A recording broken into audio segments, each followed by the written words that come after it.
Bismillahirrahmanirrahim.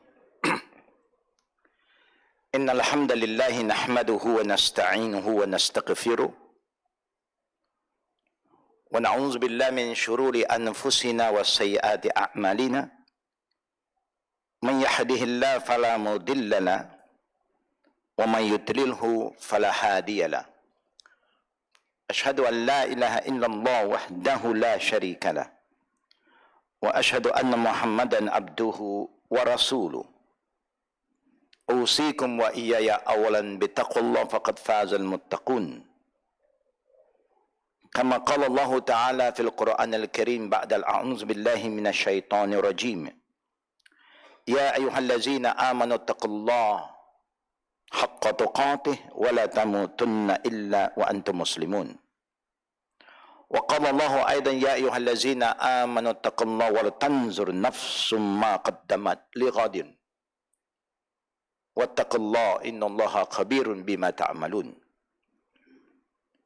Assalamualaikum warahmatullahi wabarakatuh. All the brothers and sisters, let us begin our day with the morning invocation dua. Bismillahirrahmanirrahim. Alhamdulillahi rabbil alamin.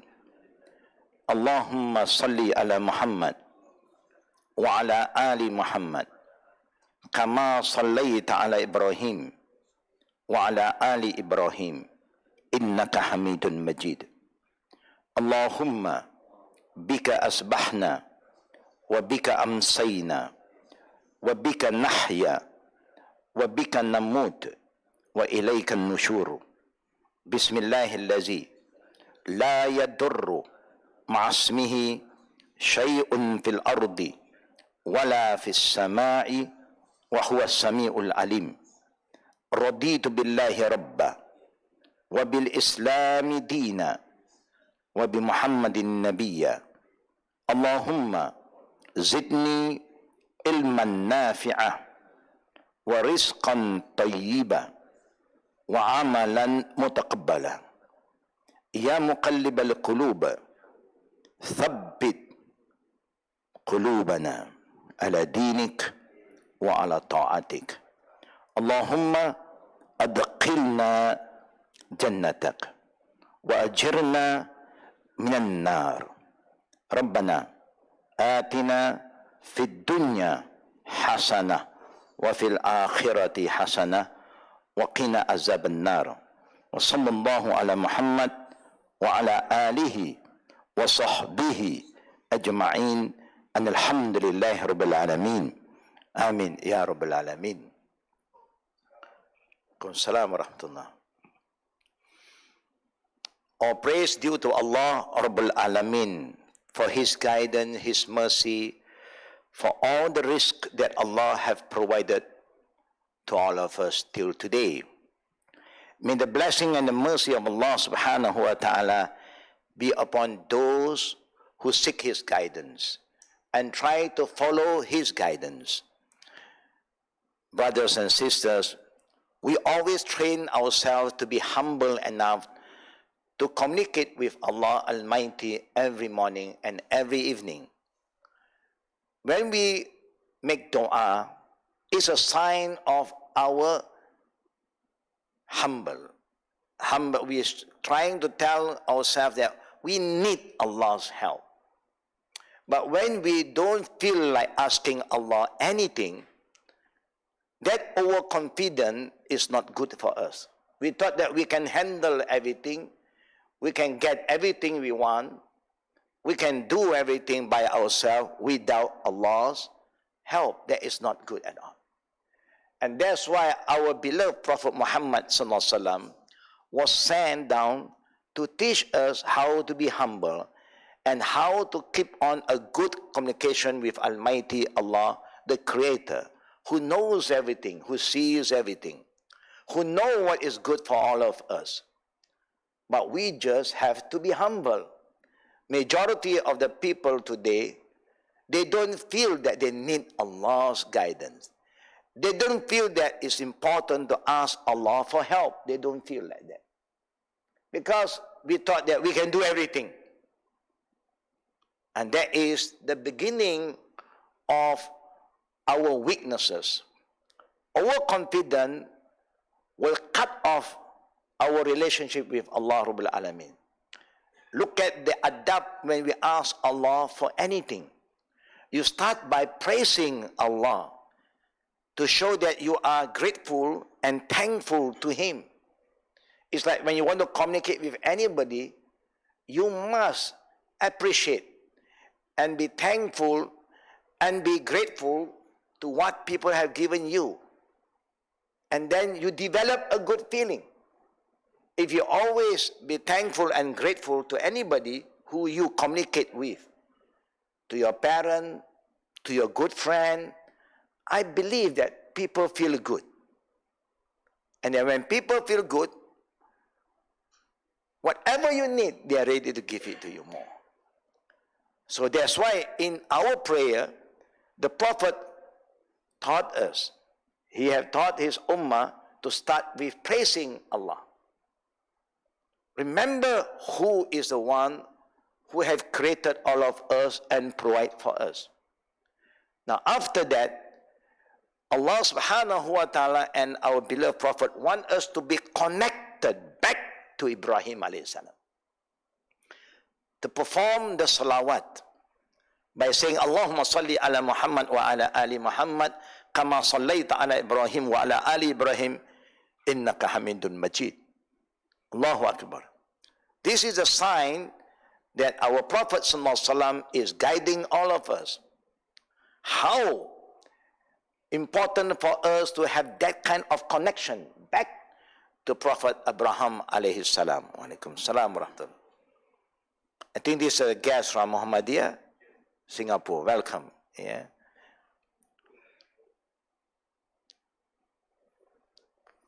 For those who are elderly, if they think they want chairs, we can arrange some chair for you, inshallah. There's still some chairs here. Somebody can fill in the, yeah.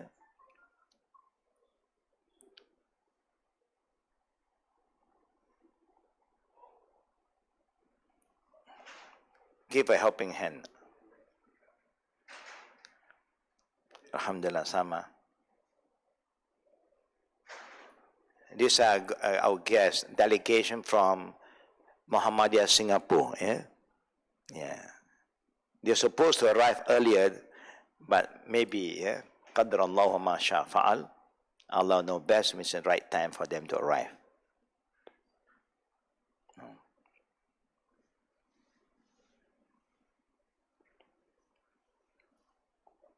Now coming back to the adab of making dua. Why we are linked back to Prophet Abraham alayhi salam. These are the people who are always connected to Allah. They never fail asking Allah for guidance, for help. And that's why they are guided.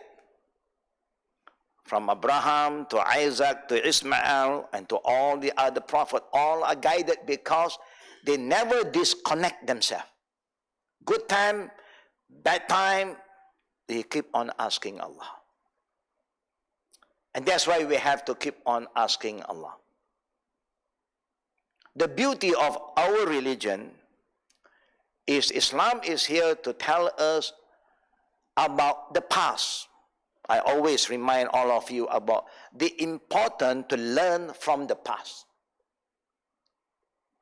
Because Allah said so that the past have a lot of lesson for those who reflect, who want to learn.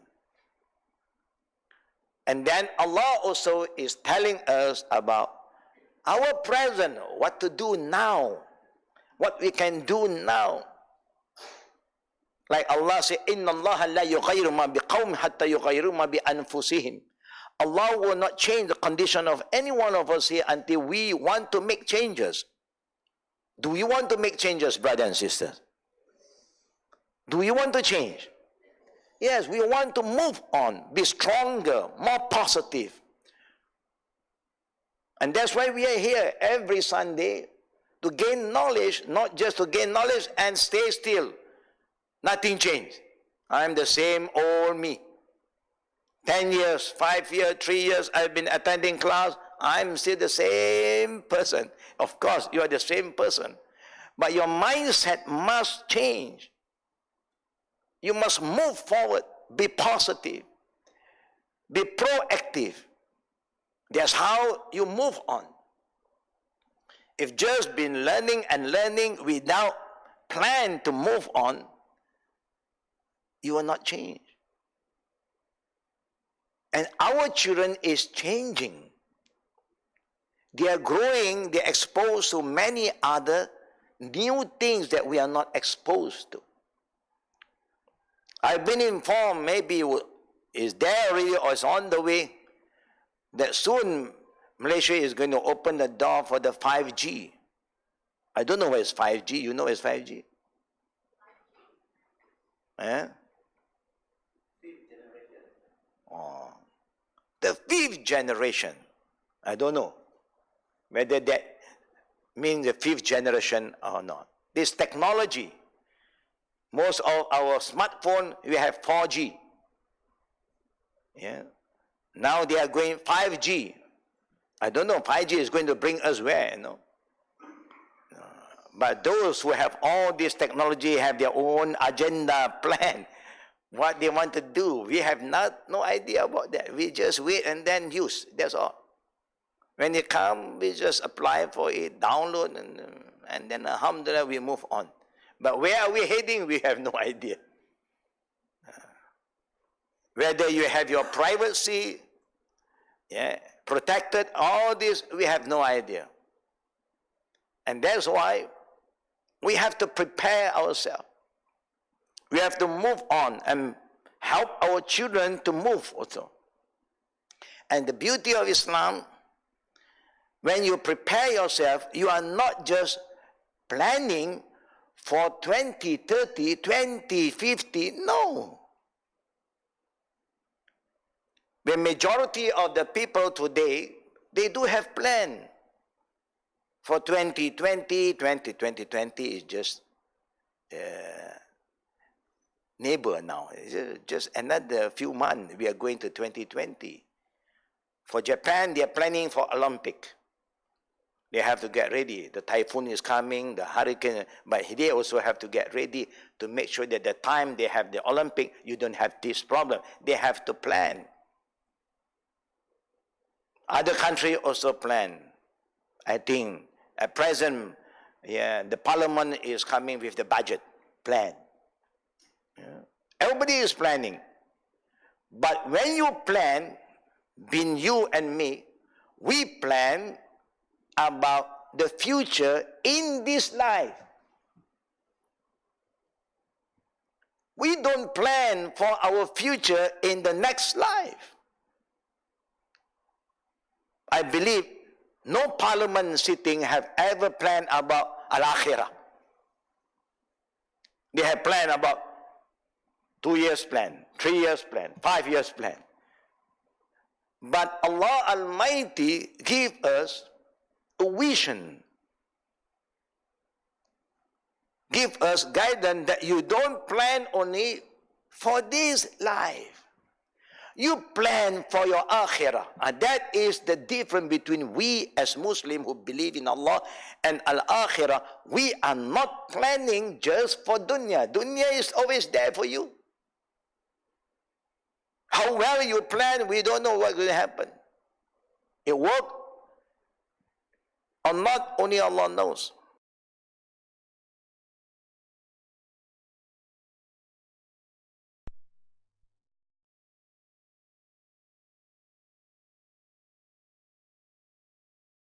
Of Allah, the sunnah of Allah.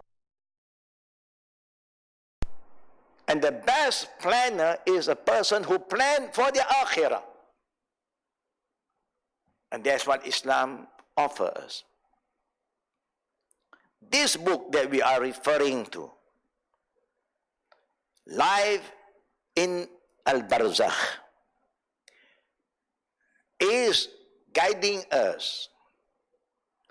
Number one, to tell us the moment of our death.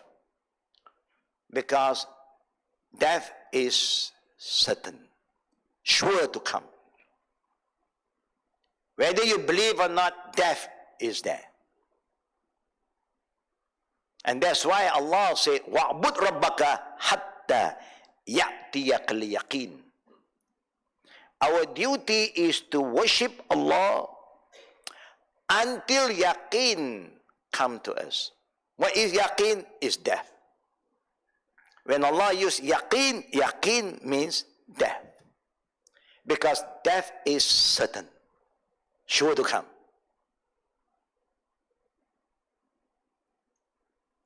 And in the same book is guiding us about the soul trip to the heaven, telling us the final trial in the grave, the righteous and the sinful in Al-Barzakh, what is happening to us. Is telling us one by one what is going to happen to you and me. The classification of the people in Barzakh, communication with Al-Barzakh, this that continue after death is in this book that we are referring to. For those who have the book, please go back and open up the book and check.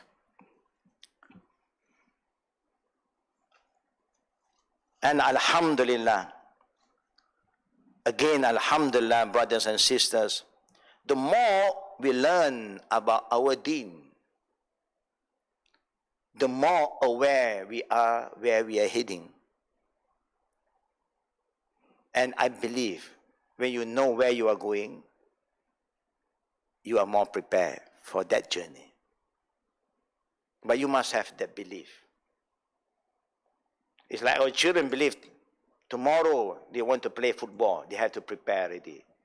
They must have their shoes. They must have their socks. They must have their team. Everybody must ready. Tomorrow, when the time comes, they just go and kick the ball. Everybody have a plan. Children also like to plan. Let us go back to page 111. Are we in page 111 today? Yeah, good. Yeah, 111, good number. But not for you to, this number is not for sale. No. Some people love numbers. We also love numbers. Yeah, but for the right reason.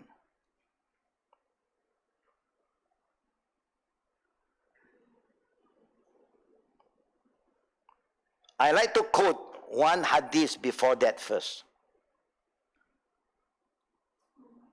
The last topic that we are discussing about what is happening to the non-believers when they die. There are two kinds of people, the believers and the non-believer. Yeah. What was going to happen?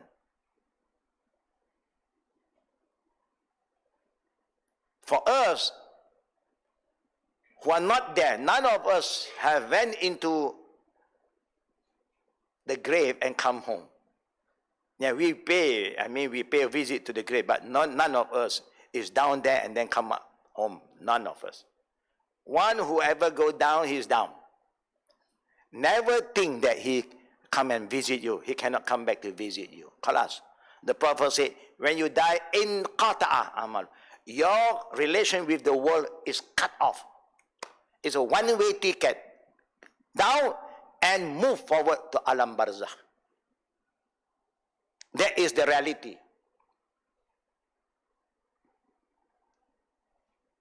The Prophet said, Mala Allahu buyutahum wa kuburahum nara. Habasuna wa shagaluna anis salatul wusta hatta ghabat sham. This is just some expression from our Prophet sallallahu alaihi wasallam. May Allah fill their houses and graves with fire, because they engage us in war until the sun has set, causing us, the Muslim, to miss the middle prayer.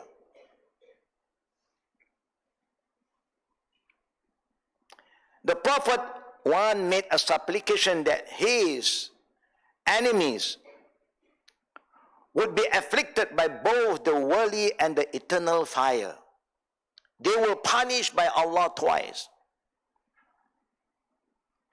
Ali ibn Mas'ud, Ali radiallahu an and Ibn Mas'ud radiallahu anhuma, both of them, reported during the battle of Ahzab. We know what is the battle of Ahzab, brothers and sisters. This is a big battle. A battle when the enemy joined forces from all angles. Enemy joined forces from all angles. May the brother try to move enough, so that the latecomer can just join us, without any issues, without any extra movement, inshallah. Allah is telling us, you have friends and you have enemy. Life always you'll be faced by these two. You have friends and you have foes and enemy. And it's very important to keep good friend with you. But in the same time, don't forget your enemy. And our number one enemy is who? Who is our number one enemy? Shaitan. Don't forget him. He never forget you. Sometimes we thought socialism, communism, capitalism, the ism. No. Shaitanism. The shaitanism is your number one enemy. And then the shaitan break into groups, like we have group communication now. And then they divert our attention. They don't want you to focus on them. They use otherism. But it's the same strategy. Don't forget him, because he never forget us. You must know your enemy. And this battle, consider the last attempt from the enemy of Islam, joint forces from all the different tribes, within and without, from outside. Let us give the last trial and to finish the ummah of Prophet Muhammad sallallahu alaihi wasallam, called the Trans War. Whoever go to Medina until today, normally the tour will bring you to this area, the Trans War, known as the War of Conduct, where the Muslim have to prepare themselves, because this is a huge one. And that's why they start to dig. They dig. It's like a trance. Just to slow down the enemy from coming in and attack them. And that is where they say it's known the 7 masjid, where there are 7 posts, where there is God looking over towards the enemy camp, and to alert the Muslim. And their time when they fight, the war was so intense until they missed their Asr prayer. Now, to show us when the Prophet missed one prayer, he felt very, very sad. Today, we miss so many prayers, we don't feel anything. This is just one prayer. He feels so sad. Means the early war that the Prophet engaged in, there's always a time, a break, where they will pray. They never miss their prayer. And when you are at war, then you are allowed to perform your prayer 1 rakat. Aisha said, Allah subhanahu wa ta'ala have made the Prophet sallallahu alaihi wasallam to speak out that when you are not traveling, the prayer will be 4 rakat, for the 4 rakat. The 3, 3, the 2, 2. When you are traveling, then all the 4 will be shortened to 2. When you are at war, then your prayer is 1 rakat. We have no experience praying 1 rakat except witir. Witir you can. So that make the Prophet feel very, very bad. Can you imagine, even at war, the Prophet never missed the prayer. Why we have to make sure that our connection with Allah will not cut off? Because we do not know when we are dying, brothers and sisters. The minute you abandon your prayer and there is a time for you to return back to Allah, that is a sign of a bad ending. Su'il khatima. But if your communication with Allah is always there, Allah will make it easy that you will depart from this world to the next with a good ending. And that is what we are asking Allah every day. Allahumma khtim lana bil husnil khatima. A good ending.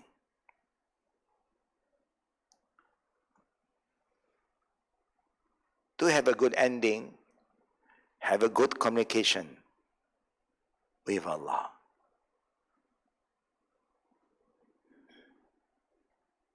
For those who are married, do we all want to have a good ending? Do we plan to have a good ending or no? I'm just planning to start a war, I don't know when. We all want to have a good ending. To have a good ending, keep on the good communication. That's how you go. You have to communicate. You have to talk. You have to discuss. Then you have a good ending. If suddenly communication no more, but we are still looking at each other. While we are looking at each other, brother and sister, do you know who is looking at us? Who is looking at us?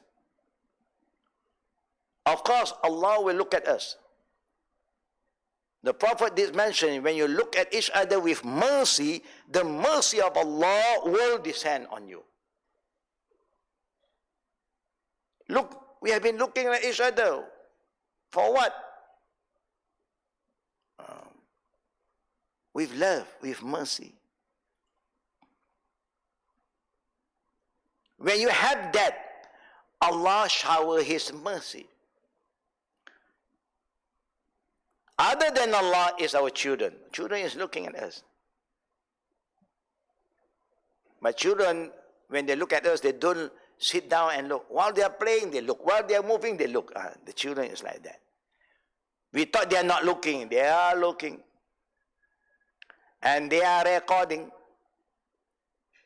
And they are listening too. Because they know their children, they cannot do much. They are helpless.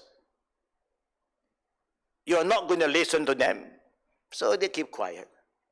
But they are looking, they are looking, they are looking. Is that healthy?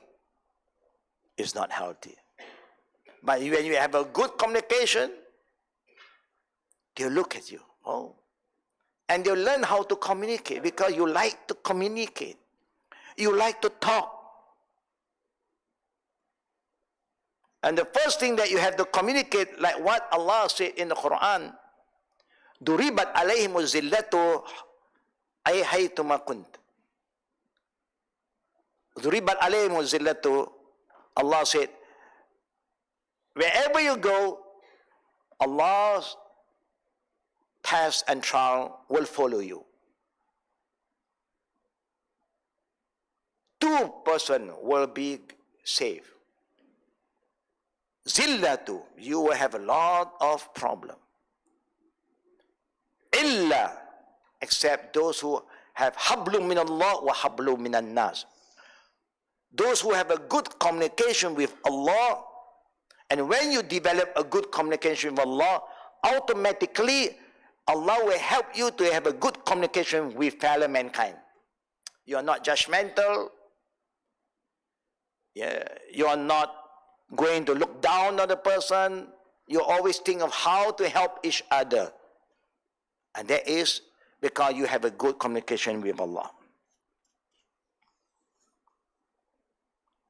Now we are going back to the book again, the souls after the trial. Allah is telling us now through His beloved Prophet Muhammad sallallahu alaihi wasallam. We saw in the hadith of Abu Hurairah, going backward, page 98, that after a believer's trial, his soul is turned into a bird that dwell in Jannah.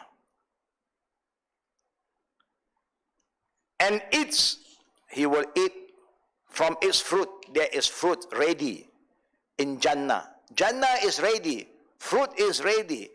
Everything is ready now. Nar also is ready. Fire is ready. The boiling water, everything is ready. Both sides is ready. And both sides have been asking Allah, when is my client coming to me?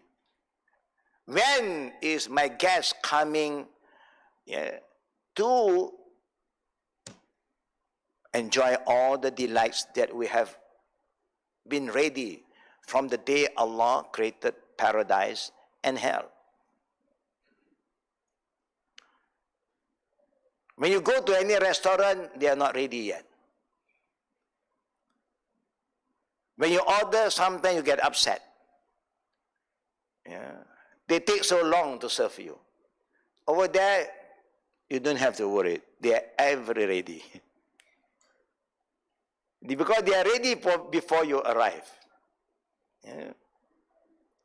And the fruit is fresh. Now, go back to page 98, talking about the soul of the believers a bit. ثم يفسح له في قبره 70 ذراعا في 70 وينوره فيه ثم يقال نم فيقول أرجع إلى أهلي فأخبرهم فيقولون نم كنومة العرش الذي لا يوقظه إلا أحب أهله وإليه. Prophet Muhammad sallallahu alaihi wasallam is telling us about what is going to happen to our soul who believe in Allah. His grave, the Prophet is telling us, his grave or her grave is then expanded for him 70 cubit arms long. Arm length, 70. How wide is our grave when you go to the grave? How wide and how deep and how long? Next time you go to the grave, you ask the grave digger. But now, because you are a believer, Allah subhanahu wa ta'ala command the earth to expand. And you can see, it's Allah's work. How He expand? 70 cubit arm length by 70, all round 70. Is that huge? Is that huge? We don't need 70 actually. But because Allah's love towards us, He commands the earth to give way.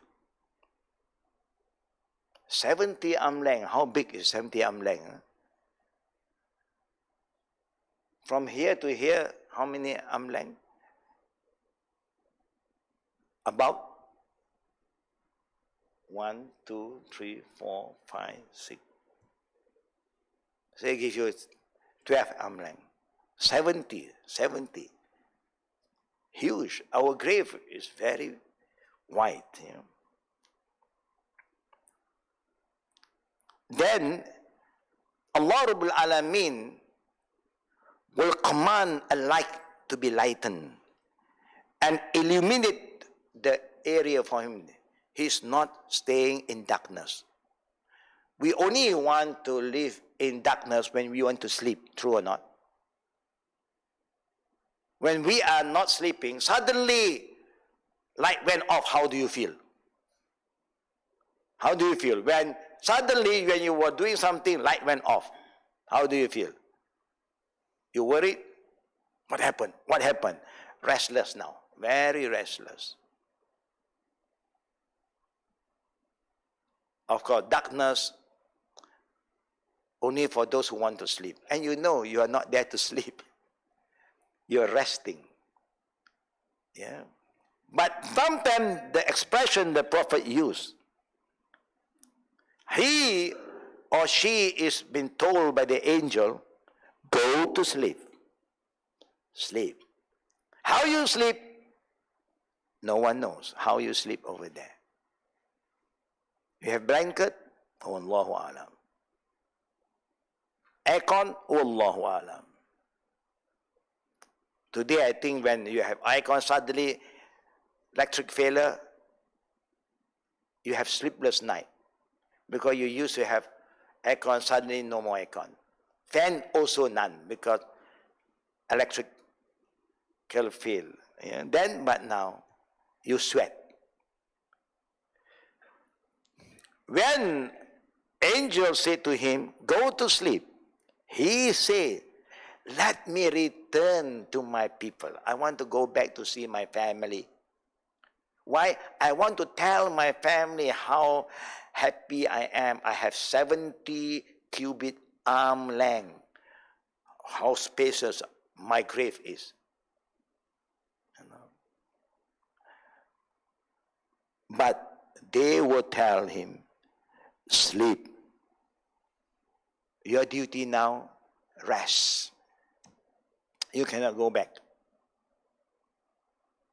No way for you to go home. That means there is some communication with the angels. Yeah. Then the Prophet sallallahu alaihi wasallam continued by saying, sleep as does a newly wed person who is only to be awakened by his dearest family member, the spouse. Sleep and rest.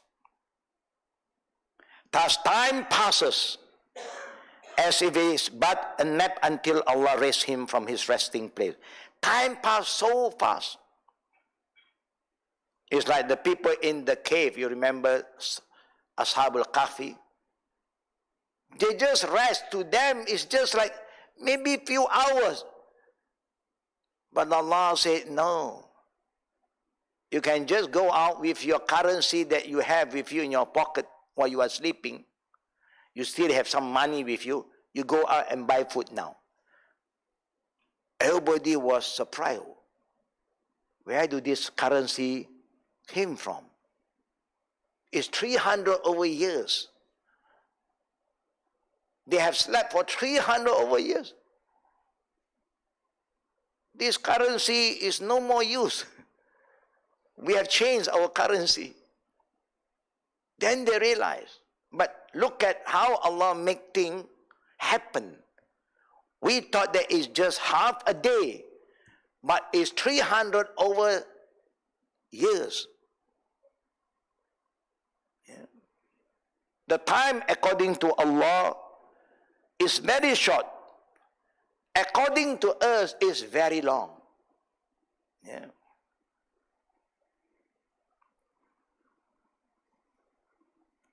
Allah will raise us up from our resting place, and his body is returned after the trial to the previous state of death.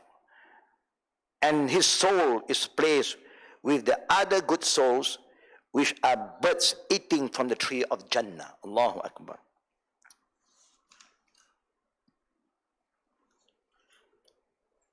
Ka'ab, back to page 112, bin Malik reported, our Prophet sallallahu alaihi wasallam said, "In arwah al-mu'minin fi ajwaf tayrin qudrin ta'aluku bi sajaratin jannah.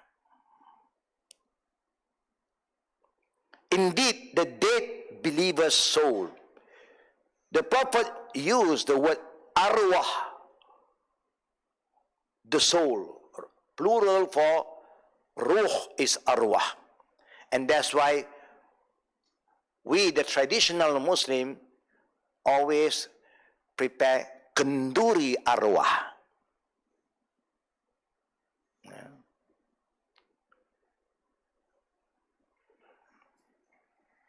Some scholars just don't want to eat anything from kenduri arwah,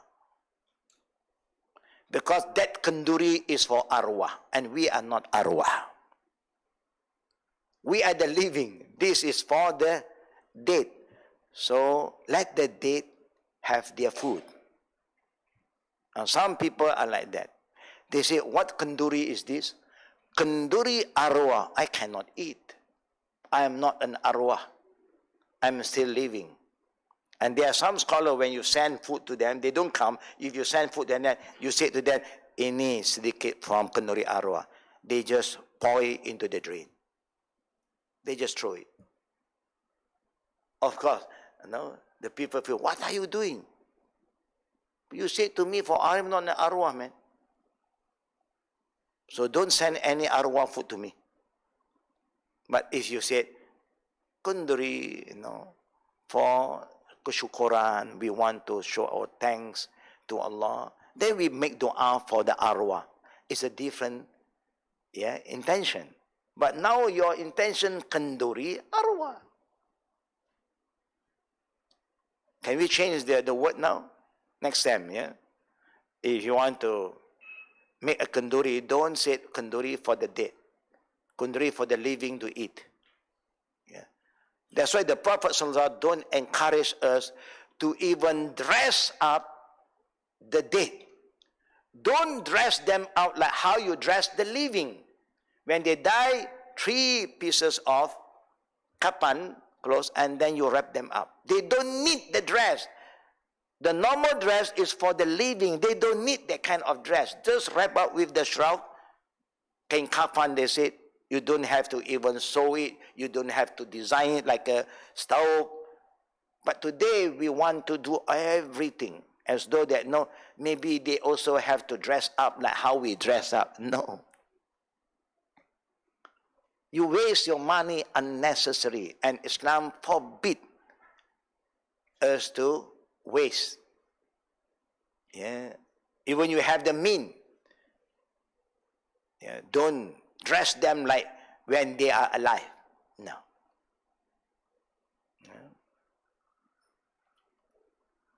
Indeed, the dead believer's soul are within green birds eating from the tree of Jannah. Allah will put the soul of the believer into a green bird. What is the name of the bird? No one knows. And the bird is allowed to fly into Jannah and land on the tree of Jannah and enjoy the delight in Jannah, eating the fruits from the tree. But your body is not there yet. It's just the soul. In another report, Ka'b radiallahu anhu said, the Prophet said, Innama nasamatal mu'min at-ta'iru ya'luhu fi sajaratil jannah hatta yurji'allahu fi jasadihi yawmal yab'athu.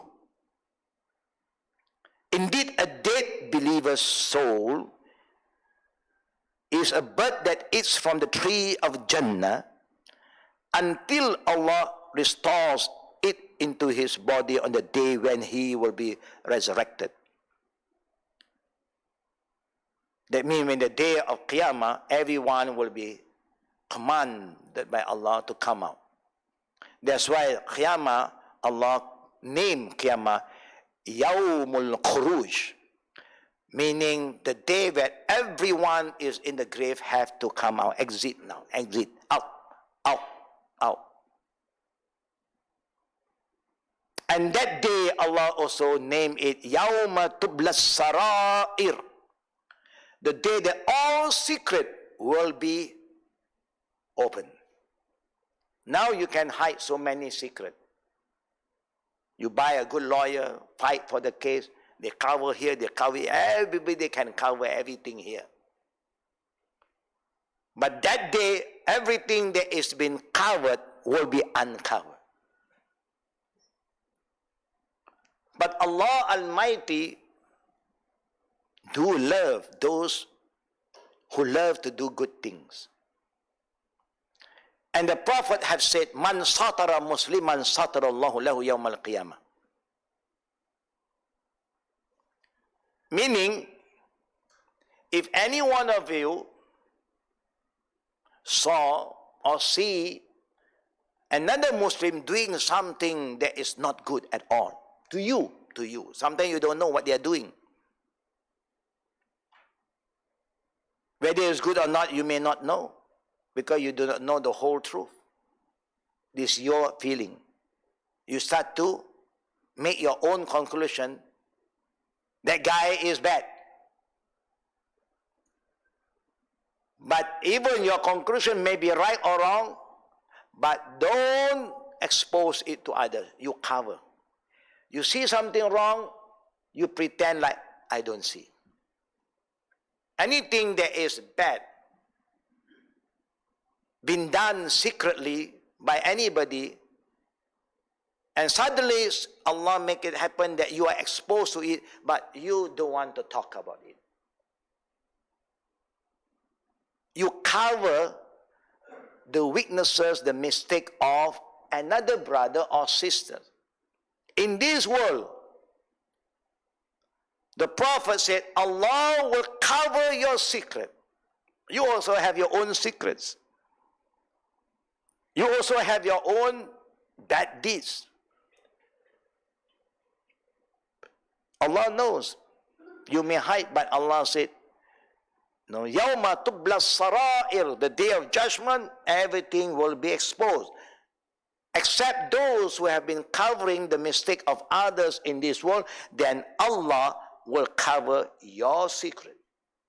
Is that good, brother and sister? Is that good?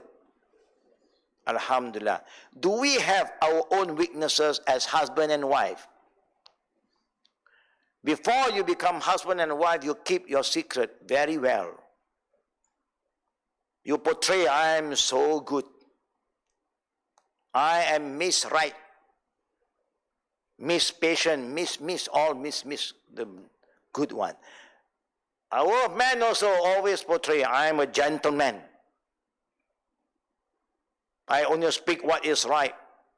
I'm a very kind person. I'm a loving person. I like to spend on you before you got married. After marriage, every cent count. You think what? You think I'm a banker? Don't talk like that. I know that you are not a bank. Neither you are a banker. You are my husband. You can talk in a nice way. Do you think we need that? If you really need, okay. But this is what is the function of this thing that you want to buy? Yeah. Is to cook, but there's so many brands. You got overseas brand, branded brand, local brand, China-made brand. But if your intention is just for cooking, and even this can help you to cook what you want to cook, only different brand. And this one, 1,200. And this one, 200 only. What do you think? I'm not saying that we don't buy. We can buy. But if you need it so urgently, can we go for the 200 one? What do you think? Sister, what do you think? From 1,200 to 200, what do you think? Huh? I don't know what to say now.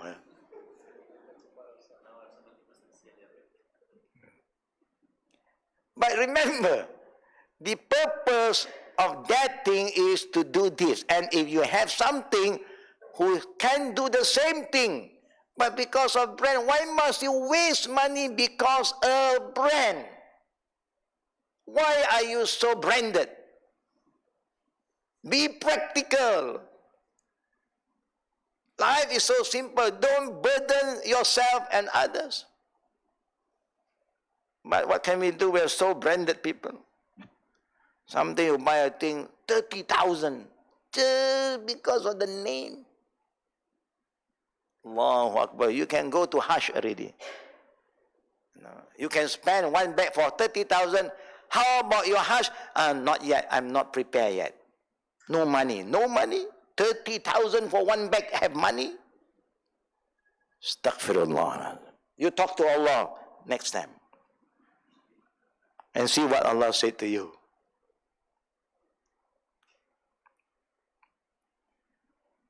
Indeed, the dead believer's soul is a bird that eats from the tree of Jannah until Allah restores it into its body on the day when He will resurrect all the soul.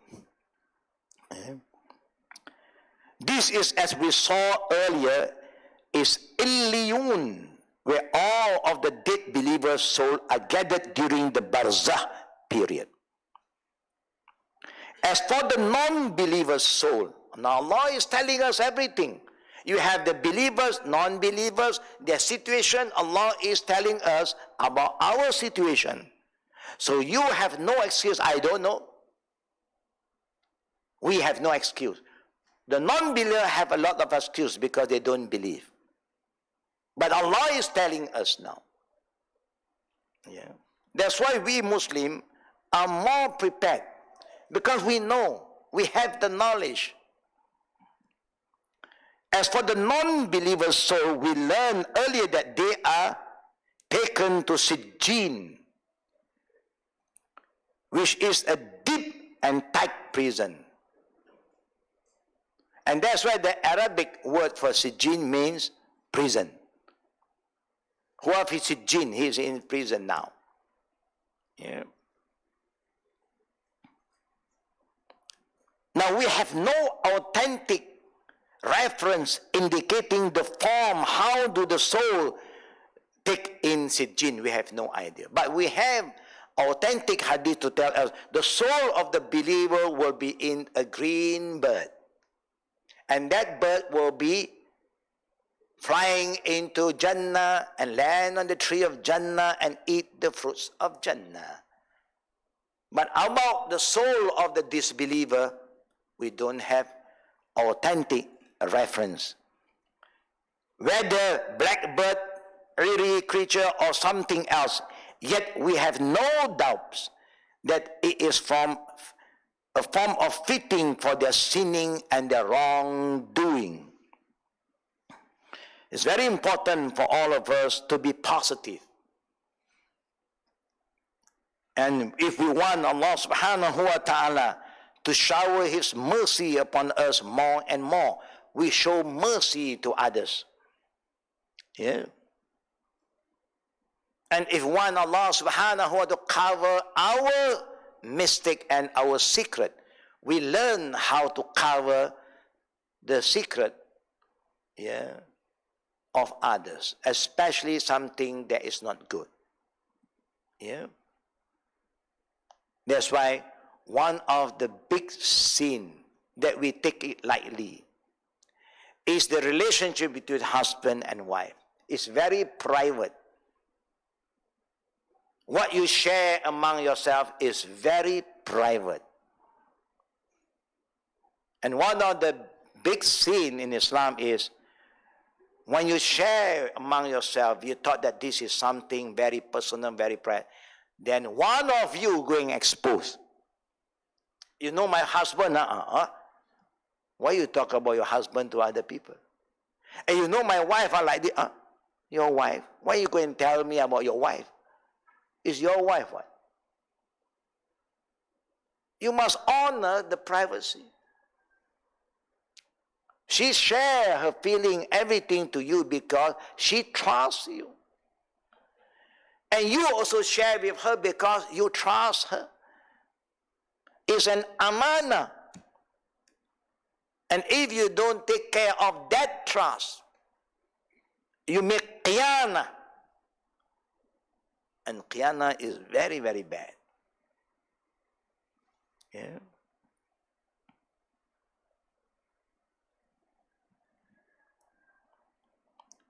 Proceed to an early discussion, page 65, if you go back. When you read, you can just go backward and then check. Yeah? It is important to note that some texts indicate that the believer's soul turned into birds in Jannah. Other texts indicate they are sometimes attached to the body in the grave, and other texts that will present in the next chapter further indicate they are at various places in heaven. The same is true about the non-believer's soul. They are in Sijin with their bodies in the grave and being tortured in other places as well. There is no contradiction for the believers to understand the differences between these texts, because the soul behavior is a matter of ghaib. Nobody knows. How do the soul transform? How the soul travels? No one knows. They cannot, and that cannot be subjected to reasoning deriving from our worldly experience. A good example for understanding the soul is our dreams. When we sleep and we dream that we see during our sleep, where our soul seems to make trips to worlds, travel so far away.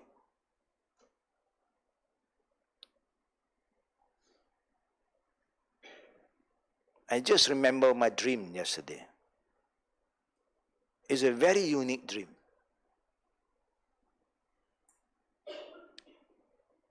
I dreamt we were in Mecca. We were doing our ibadah. Suddenly there's so many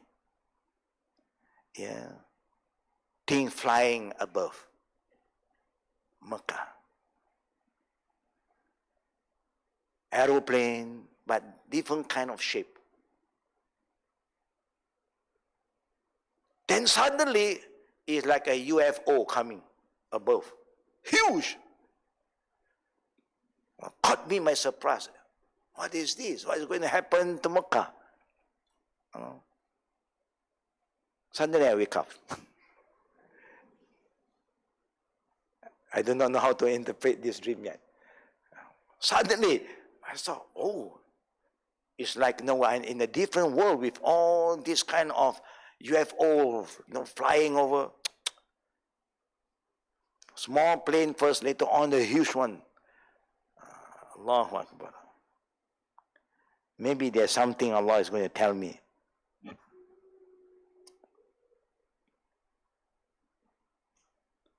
Ibn Taymiyyah, one of the scholars in Islam, said, the position of the Salaf and Imam of the Ummah of Muslims is that a person after death will be either in joy or in torture. That is the easiest way to understand what is going to happen to our soul. Tasted by both his soul and his body.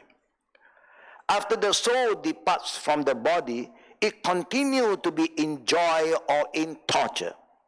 In a different form, take a different form of joy and torture.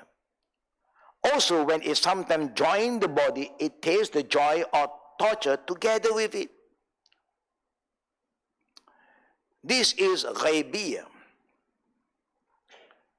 It's not easy for us to try to understand what is really happening in the alam ghaib. Just you have to believe when there is some reference from the Quran and Sunnah. That's all. That is the sign of a believer. We believe what Allah said, what Prophet said. That's all. What people said, we don't have to believe. People will add more and more. Yeah. Let us go through the summary.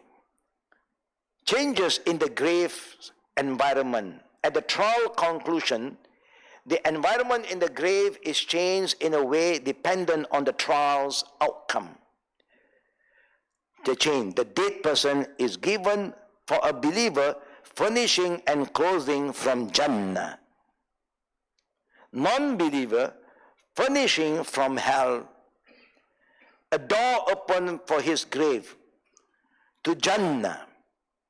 So he enjoys some of its bliss and fragrance. You can see Jannah. So you feel good, even you are not there. Yeah. For the non-believer, hell will be open. So he suffers some of its heat and fierce wind. You can feel the heat.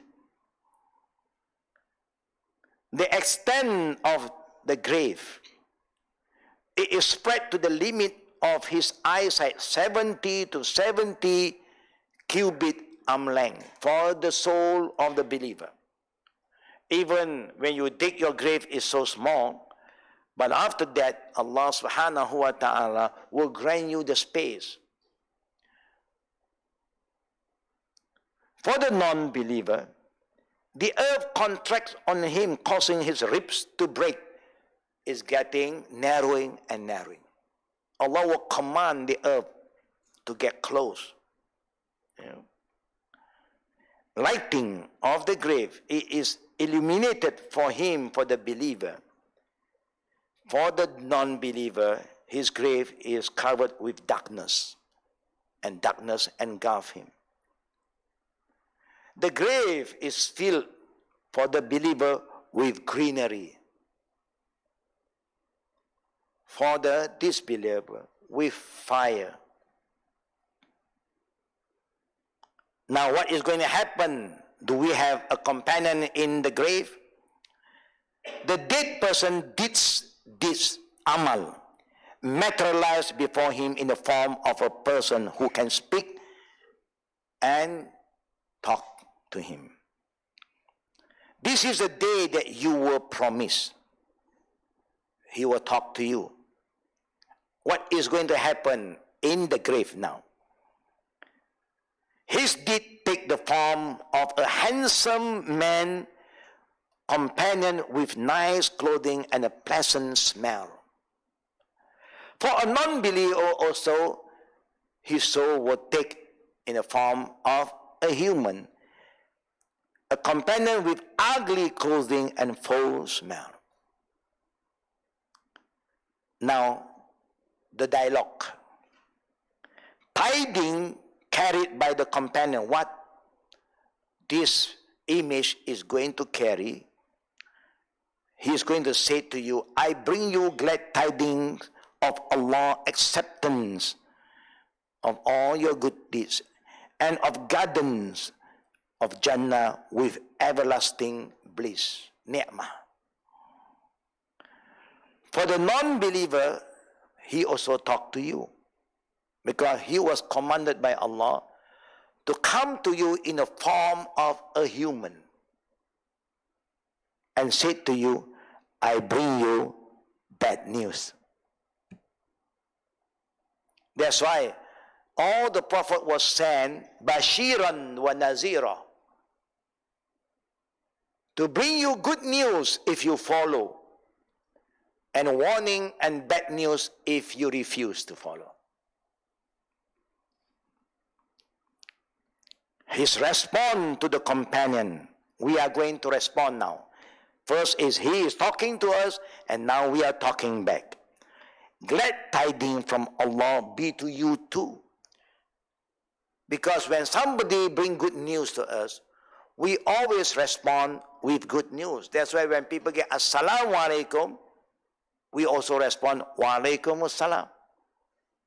That's why when a person sneezes, he said Alhamdulillah, we said what? Yarhamukallah. And the sneezer will respond Yahdikumullah wa yuslih balakum. Because we have good communication. When you say something good to me, I also respond something good to you. So that's why in a relationship between husband and wife, when he is saying something good, we also respond something good and even better. Yeah. Then you develop a better relationship and very harmony and loving relationship.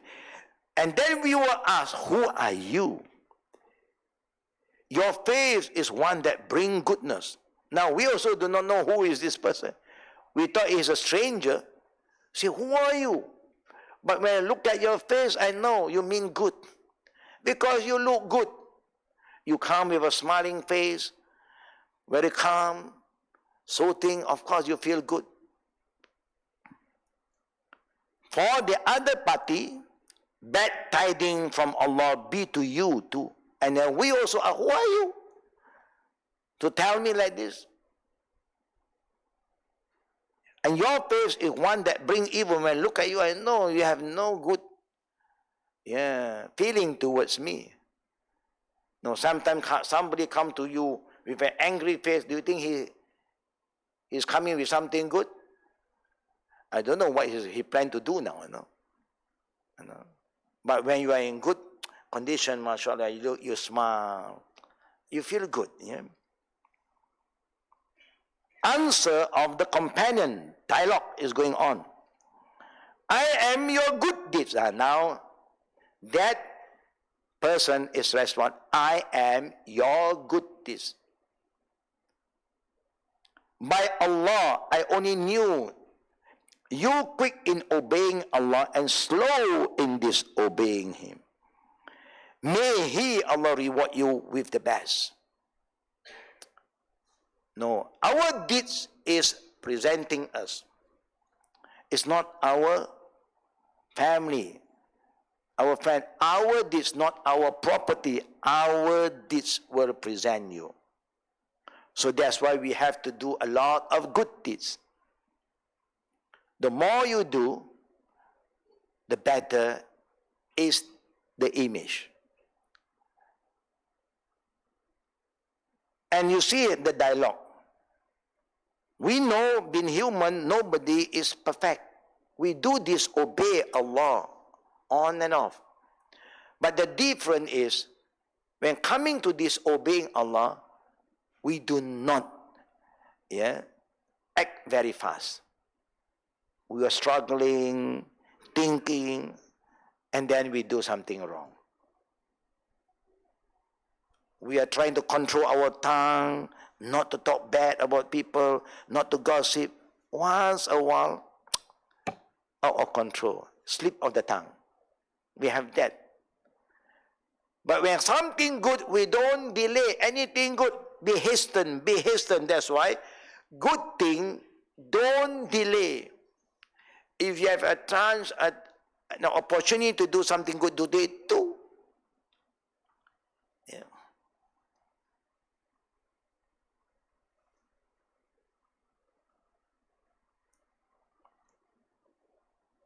What is something that you can do today that normally you don't do?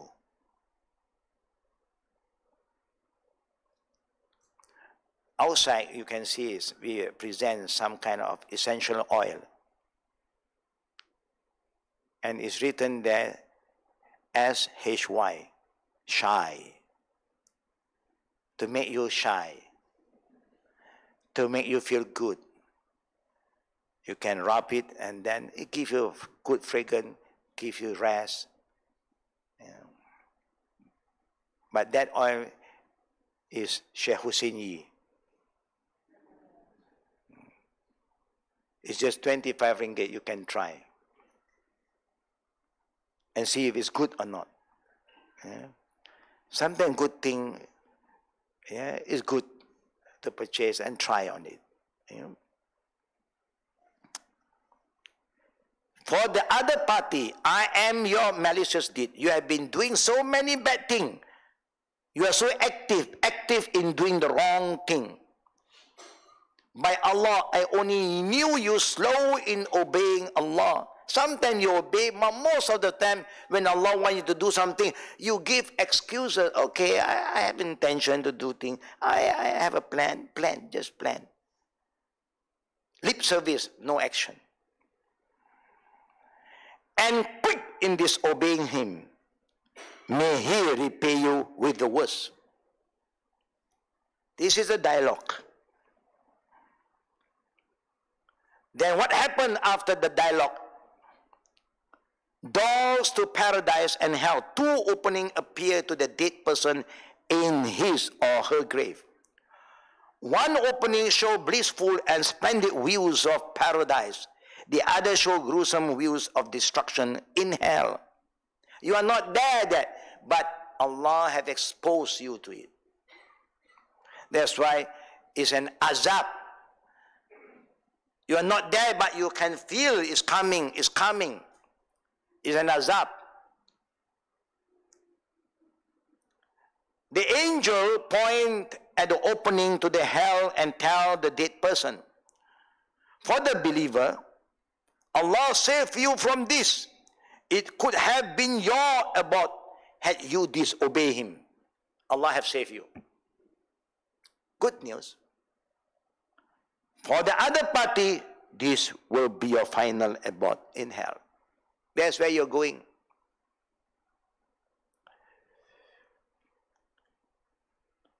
Effect of this news on him, for the believer's soul, it adds to his joy and happiness. We are so happy, so blessed. And that's why the Prophet ﷺ said, at that point of time, we were praying, oh Allah, when is Qiyamah? When is the last day? Because we are just very impatient to go to Jannah. For the other party, it adds to his regret and sorrow. What can you do? You have been warned, you have been reminded, but you don't care less. Now, there's nothing for you to do except to wait. And that point of time, the disbeliever soul will keep on asking, please, don't let the day of Qiyamah come. Delay, because you are not in. Once it happened, you are going in. Yeah. It's like the hearing in the court. You know that you're wrong, you are going to fail. You're praying, can it be postponed, delay, if possible. Because you know, once the hearing starts, you are going to be judged. Yeah. The angel point at the opening to paradise and tell him, this will be your abode in paradise for the believers. For the other party, Allah deprive you from this. It could have been your abode had you obey and believe in Him, but you disobey. And sometimes you don't even believe that there is Jannah, then there is no place for you in Jannah because you don't believe in Jannah. You must believe Jannah is haqq and Nar is haqq.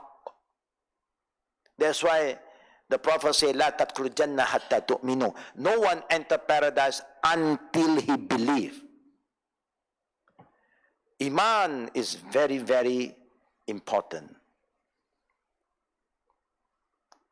The effect of this news on him, it add to his joy and happiness, it add to his regret and sorrow. Every morning and evening he is again shown his future in Jannah and his future in hell. Can you imagine, brother and sister, what we are going to face? Can we imagine? We don't know. A non-believer's punishment, this is the last part that we want to share to all of you. A non-believer punishment in the grave start after his trial and extend until resurrection day. It is conducted by a special executor. Executor in the grave, a merciless, blind, deaf, dumb beast is appointed to torture him, who show no mercy. You can scream, you can ask. His duty is to punish you. That's God. The executor has an iron hammer that can turn mountain to dust. It's like the hammer of Thor. Have you seen the hammer of Thor, boys? Yeah, you see the movie? I also see sometime. Yeah. We are in the flight. In the flight, you have nothing to do. You're Zikir, and then there's so many movies there. Sometimes you're just on to see what is the story about. But in a way, the Western people, they are imagining. They're coming to get all the story in all the historical book, the reference, and make it a movie. For them, it's money. For us, is to confirm. See, how can people think of this kind of happening? It's because they refer to some religious texts, like Lord of the Ring, the Great Wall of China, with the beast coming out. You all see this movie? Those who don't see, Alhamdulillah.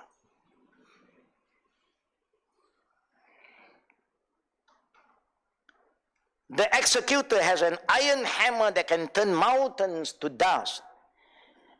Sometimes, in some cases, it is a thick whip with a tip of fire. Beating method. The non-believer is hit between his ear, a mighty blow that caused him to turn into dust. He is then restored, and he was and hit again. It's a torture that no one wants to go through, if you know. Loud scream. With every blow, he emit loud shrieks of agony. He will scream, but nobody hear you, except the animals. Human and jinn can't hear you, but animals hear you. That's why when there's anything going to happen to the world, the first thing to run away, further away to save themselves, is the animal. Animals are very sensitive. They can sense what is coming, the wave, the weather, global changing. They can feel. We can't feel. When we see tsunami coming, we'll look, what is that? And then you just wait for destruction. That is we, because we thought that we are so smart. And that's why we suffer. Who can hear the shriek? The shriek are heard by all creatures except human and jinn. So may Allah Rabbul Alameen, brothers and sisters, or we just continue and before we move to chapter 7, the body in Al-Barzakh. A believer's body is restored to previous state of death, and it is put to a restful sleep, whereas a non-believer body continue to be punished until resurrection, even the dead person wish when he see what awaits him. For a believer, my Lord, launch the hour so I may rejoin my family and property. He just wants Qiyamah to happen because he is going to Jannah, and he always pray and hope that he will meet with his family, his loved one, and whatever he have contributed in this world, Allah is rewarding him with all the gems, all the jewelry, the gold, everything you want. You spend what in this dunya for the sake of Allah, every penny spent for Allah, Allah will reward you 10 to 700 times more. This is what Allah said. And Allah said again, وَمَا أَنْفَقْتُم مِّن شَيْءٍ فَهُوَ يُخْلِفُهُ. Everything that you spend for the sake of Allah in this life, Allah will pay you back more than what you have spent. So he just can't wait to enjoy whatever he have done and to be with his family. For the non-believer, the other group, my Lord, don't bring the hour yet. Delay Qiyamah. Delay Qiyamah. His wish to convey the good news, he will say, allow me to inform my family. Something good, you like to inform your family, of course. For the other group, there's no good news to convey. Anything that is not good, I don't think you want to tell anybody. Yeah. Respond to the wish. The angel tell him, be tranquil, have peace, be happy, sleep. The other group, he suffer restlessly. Manner of sleep in the grave. He sleep like a newlywed who expect to be awakened by the dearest person to him. You feel so peaceful. No, after you got married, you are together, you have a good sleep. Yeah. He sleep like a person beaten by insect and snake, sleepless night. The rest of the abode in Al-Barzakh, he sleep, and time passes as if it's but a short nap until the resurrection. His punishment for the other group goes on until resurrection. What is the time frame? Only Allah knows. Some people ask me, those who died 1,000 years ago, if they're in the grave now are suffering, those who die one day before Qiyamah, so they're suffering how? I don't know. Allah knows best. Allah can make 1,000 years just 1 hour.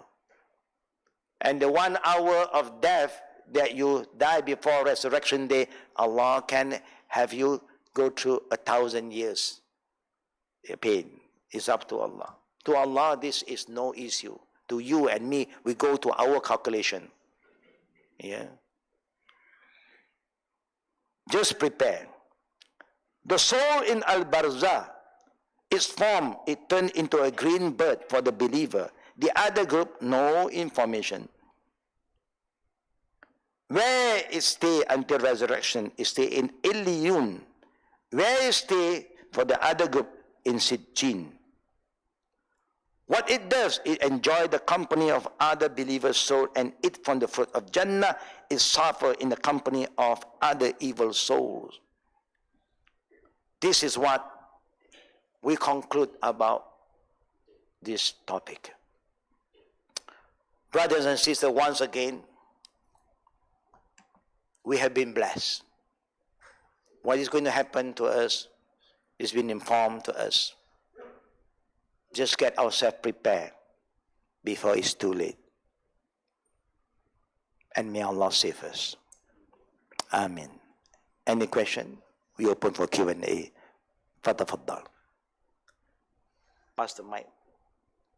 One of the mic passed behind. To the sister.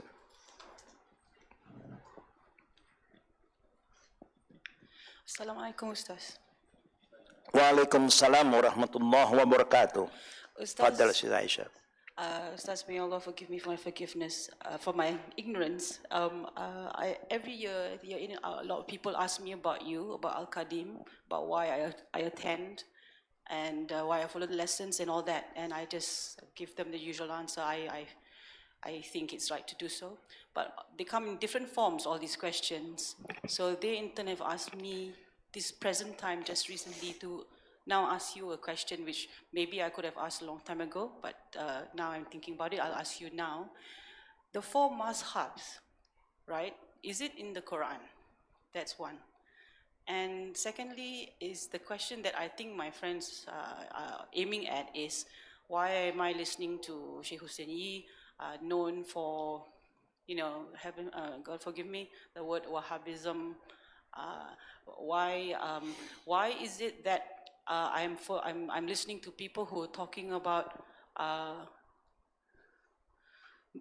distinguishing between following Quran and Sunnah and everything else that's not following it is bid'ah, and therefore why are we seeking to divide the Muslims by identifying what we should do according to Quran and Sunnah, by saying this is not right, this is bid'ah, therefore haram. So what prompted me to ask is because I have friends in the education line who are also known to me and who I know sort of agree with how I think about Islam and all that, and there are parents out there who are too busy to see to their children's religious education, so they choose it because based on what goes on in the schools. So some schools are followed because of the religious teachings there, and some schools are completely avoided.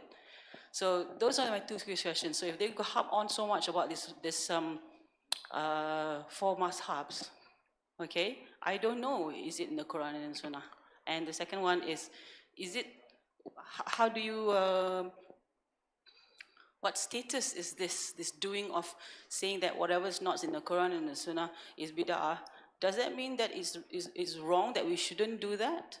That we shouldn't go around labeling things? And that's the one that's dividing us? I'm getting a little bit, not to say doubtful, but that's why I'm asking the question today. Okay.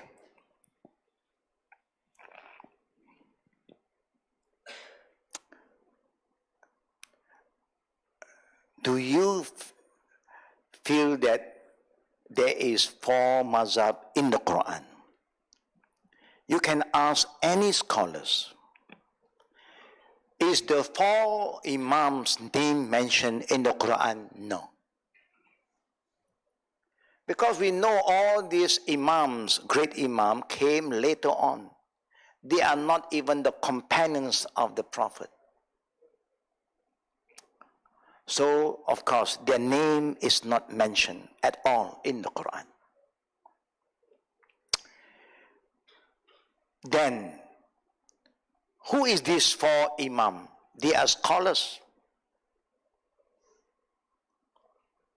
who appear later on, and what do they say? They say, "Iza sal hadith fahuwa mazhabi." If you follow any authentic hadith, that is my way, my mazhab, my opinion. Mazhab means their way, their opinion.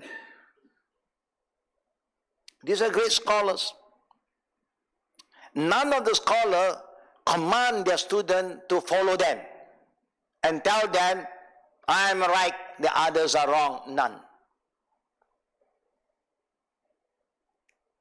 The teacher Imam Shafi'i, Imam Malik said that we are human like all of you. We make mistake and we may be correct. Whatever we say that do not contradict the Quran Sunnah, follow. Whatever we say that contradict, keep yourself away from that. You see, they have no problem. Problem is us who are following this blindly without understand what the great imam said. They are scholars. We can follow them with all the evidence. Think that there's no evidence, they don't want you to follow also.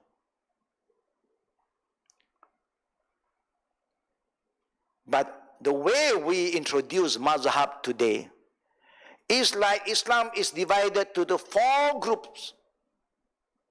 Hanafi Islam is different. Hashafi is, there's no such thing as Hanafi Islam. Islam belongs to Allah. It don't belong to their imam at all. It don't even belong to the Sahaba. But look what our Prophet said, because Allah said, وَمَا أَتَاكُمْ الرَّسُولُ فَخُذُوهُ وَمَا نَهَاكُمْ عَنْهُ فَانْتَهُوا. Whatever the Prophet brought to you, follow. Accept whatever the Prophet said, no, stay away. This is what Allah said in the Quran. What did the Prophet say? The Prophet said, "Usikum bittaqullah." I remind all of you to be faithful to Allah. وَالسَّمْعَ وَالطَّاعَةِ. Listen and obey.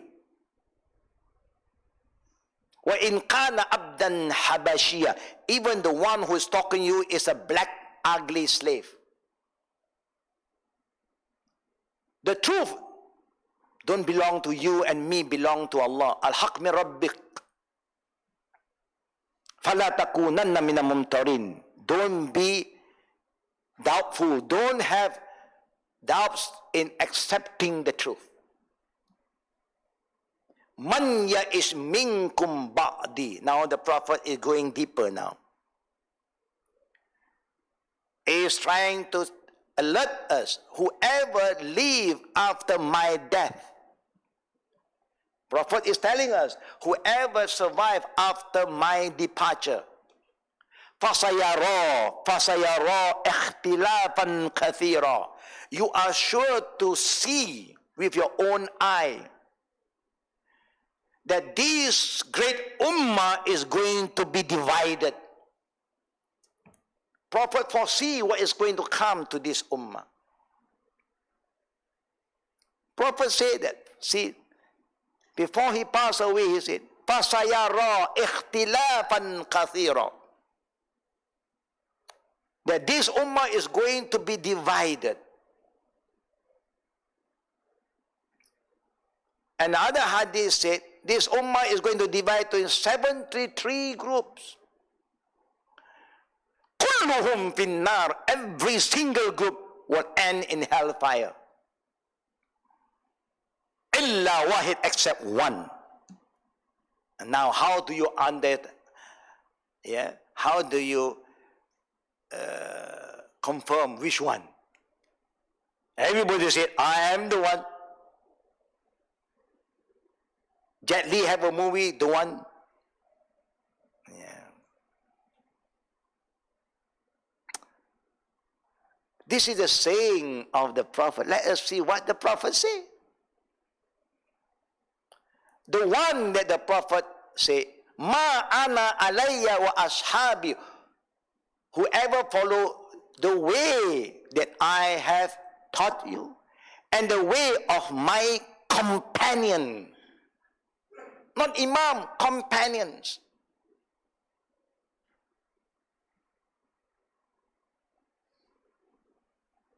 And then the Prophet said again, Alaykum bisunnati.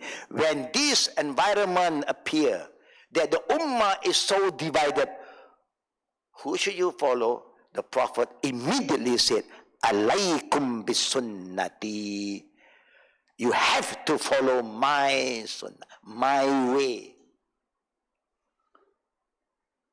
Not any other ways. This is what the Prophet said. Can we follow others? See what the Prophet said. وَسُنَّةِ الْخُلَفَاءِ الرَّاشِدِينَ الْمَهْدِي مِنْ بَعْدِي. And also the way of my righteous caliph. We know who are the righteous caliph. Known to all Muslims wherever they are. Abu Bakr, number one. The first caliph of the Rasul. The second, Umar ibn Khattab. The third, Osman ibn Affan. The fourth, Ali bin Abi Talib. Prophet gave that mandate. Follow me, my way, and the way of Khulafa al-Rashidin al-Mahdin. Why? Because these four caliphs will not change what Allah and the Prophet have commanded them to do. Every single thing when the Prophet say, they remember and they will act accordingly. If they come with some opinion, discussion, and then somebody say, Prophet have said that, khalas. They don't argue anymore. Because the saying of the Prophet always been honored. Even the Prophet is no more with them. That is the Caliph. Not like you and me. Prophet say that. But you know, Prophet time different. We are 20th century time, you know, things changed already. You see, we have so many excuses.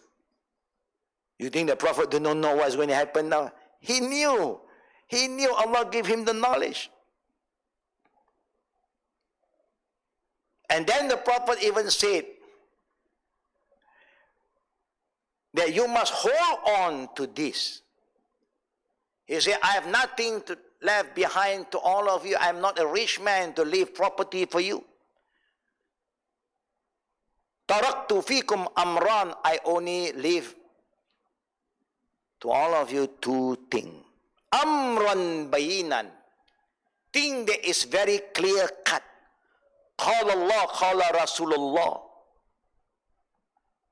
If you follow these two, and this is what the Prophet said, if you hold on to this, to lan tadillu bihi abada, No one can turn you astray. This is what the Prophet said.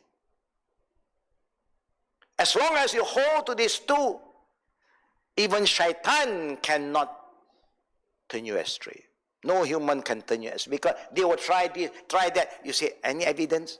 Is there the Quran say that? The Prophet said, none. Khalas, I stop there. You safeguard yourself. You protect your iman. You protect your deeds. This is what the Prophet said. He guaranteed us, if you hold to these two, none can turn you astray. Once you abandon this, nobody can save you anymore. Like what Allah said in Surah Ahzab. وَمَا كَانَ لِمُؤْمِنٍ وَلَا مُؤْمِنَةٍ إِذَا قَضَى اللَّهُ وَرَسُولُهُ أَمْرًا أَنْ يَكُونَ لَهُمُ الْخِيَرَةُ مِنْ أَمْرِهِمْ وَمَا يَعْصِ اللَّهَ وَرَسُولَهُ فَقَدْ ضَلَّ ضَلَالًا مُبِينًا. It's Allah's word. He said, it's not correct, it's not right for any believing male and female, when Allah and the Prophet have decided something for you, you still look for another option, another opinion.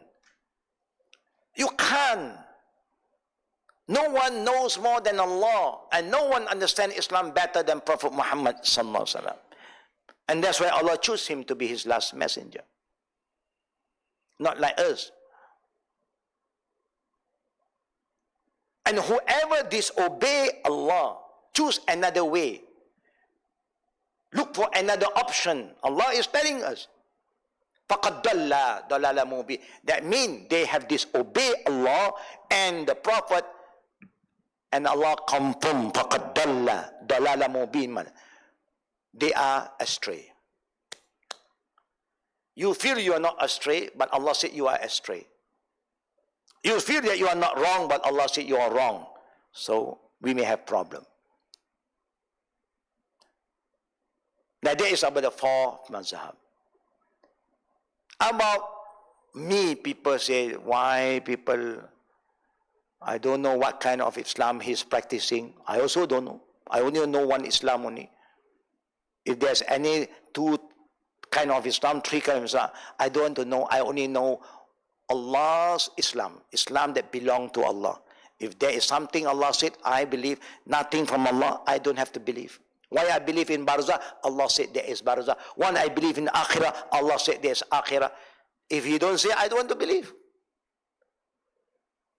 People are confused. And they call me Wahhabi. I also don't know. Never once in my class I could Wahhab said. Did I say Wahhab said something? No. Did I say Muhammad Abdul Wahhab? I didn't quote this saying. I never met him. I never learned from him. I heard about him. I read about what is his life history, biography. Yes, a lot of people was reading. So it depends on the reader whether you want to say that he's good or bad. It's up to you. But before you want to say that he is bad, you must prove that he is bad. You don't go and learn from the enemy of Islam and say this to a person, a scholar. Don't abuse scholars. We never abuse all the great scholars. We honor them. We honor the way they honor the truth. Because the scholar always said, follow the truth, follow the Quran and Sunnah. That's why we are following. Even all leaders, when they give speech, sometimes Muslim leaders, we follow Quran and Sunnah. That's what they say. And that's why we are responding to what they say. And if they say you are Wahhabi, I also don't know. You must wait until you see Muhammad Abdul Wahhab. And then you know, you are abusing a man who have done so much for Islam. What you have done nothing. And people can say anything. But you know, you can tell them to come and see me if they still ask you more questions about me. Or they can come and attend the class, but normally it's better to see me first to talk. Because they may have a lot of other questions to ask. I don't blame them. Yeah. But I hope that people of knowledge must have an open mind. If you want the truth, you have to go and see the person and discuss with them. What I only share with all of you since the day I have my activities is what Allah said and what the Prophet said. Evidence is there. The book is with you. It's not my word. The only thing I reinforce more other ayat from different angle to make people understand things better. That's all.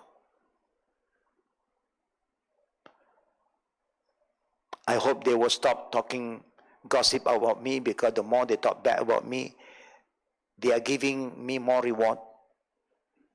I have no problem, because their good deeds will be transferred to me, and my mistake will transfer to them. Yeah. So that's why we don't train anybody to talk bad about anybody. We want everything to be good. That is my answer to your question, Sister Aisha. We don't want to blame them. I know they are confused. Yeah. About bid'ah, all they are very confused. The Prophet said, "Alaykum bi sunnati," follow my sunnah. Never he said, follow bid'ah. We don't say follow bid'ah. If the Prophet said, "Alaykum bi bid'atin," then we follow bid'ah. The Prophet said, sunnah, alaykum bi sunnati. Never the Prophet Shi'i. Now they are confused. They say, it's not stated in the constitution that Islam only Islam Sunni. That means you can have Islam Shi'i, Islam Qadiani, Islam Baha'i. What are you talking about? When you say Islam that belongs to Allah. If the Prophet said Sunni, Sunni lah. The Prophet never said Shi'i, no Shi'a lah. If the Prophet don't say the Bahrawi, no Bahrawi lah. Or Marbawi, no Marbawi lah. No Hindi, no Punjabi, no Malaysi. Is Allah's deen, Islam, Islami. Islam don't follow you, follow me. We all must follow Islam. So simple, and we are confused. We hope the Muslims don't go out and say, you are from where? I am from India. Oh, your Islam is Islam Hanafi. Eh? Huh?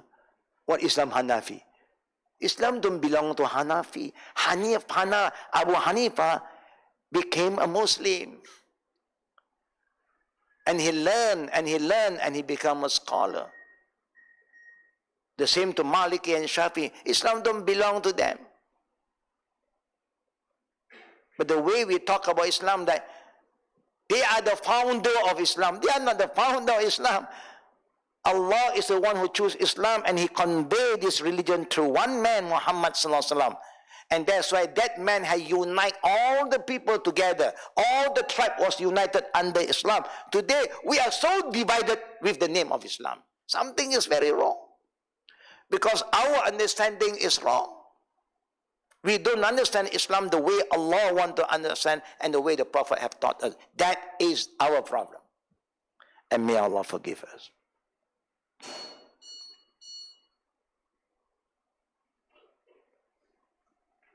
Any last question from the sisters? Last question from the brothers? No last question. Alhamdulillah. Remember, this Wednesday class is, those who attend a Wednesday class is off because we won't be around. By Monday, we are traveling. Yeah, but the other class still go on.